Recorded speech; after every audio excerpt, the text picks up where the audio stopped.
రాజేంద్రనగర్లో drugs కలకలం రేపాయి. గుట్టు చెప్పుడు కాకుండా సన్ సిటీ వద్ద డ్రగ్స్ అమ్ముతున్న ఓ యువకుడితో పాటు లేడీని పోలీసులు వలపన్ని పట్టుకున్నారు.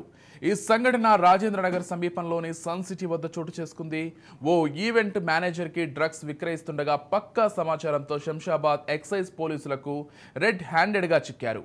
వీరి వద్ద నుండి 270 గ్రాముల MDMA డ్రగ్స్ సీజ్ చేసిన అధికారులు నిందితులు ఇద్దరు మహారాష్ట్ర, మధ్యప్రదేశ్కు చెందిన వారిగా గుర్తించారు. వీరిపై NDPS యాక్ట్ కింద కేసు నమోదు చేసి దర్యాప్తు చేస్తున్నట్లు పేర్కొన్నారు.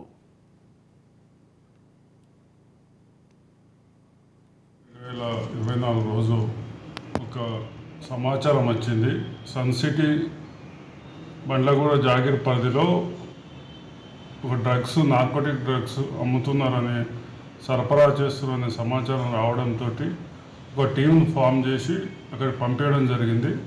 వాళ్ళు దాన్ని అనుకున్న ప్లాన్ ప్రకారం వాళ్ళు ఆ టైంకి రావడం, ఆటోలో దిగి వెళ్ళిపోతుంటే వెంటనే అనుమానాస్పద వ్యక్తులను వెంటనే పట్టుకోవడం జరిగింది. అందులో ఒక మహిళ ఉంది, ఒక పురుషుడు ఉన్నారు.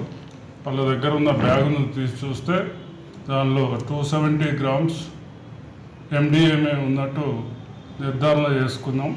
వాళ్ళ ద్వారా అండ్ వేరే పద్ధతుల ద్వారా నిర్ధారణ అయింది.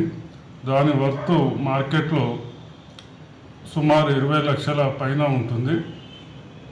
అదేవిధంగా వారి వివరాలు అడగగా విచారణలో వాళ్ళు ఏం చెప్పిందంటే, వాళ్ళు చంద్రాపూర్కి చెందిన వ్యక్తి, మహిళ, అక్కడ ఒక షాబేర్ అనే ఒక వ్యక్తి నుంచి ఆమె రెగ్యులర్గా తీసుకొచ్చుకుంటూ ఇక్కడ కొంతమంది ఈవెంట్ మేనేజర్స్కు, IT కంపెనీ వాళ్ళకు అమ్ముతున్నట్లు ఒప్పుకున్నది, కన్ఫెషన్ ఇచ్చింది. అదేవిధంగా అతను అనుభవ్ సక్సేనా అని ఆమె మిత్రుడు ఉన్నాడు.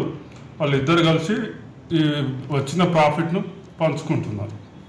ఈ విధంగా వాళ్ళు చాలా రోజుల నుంచి చేస్తున్నామని ఒప్పుకున్నారు.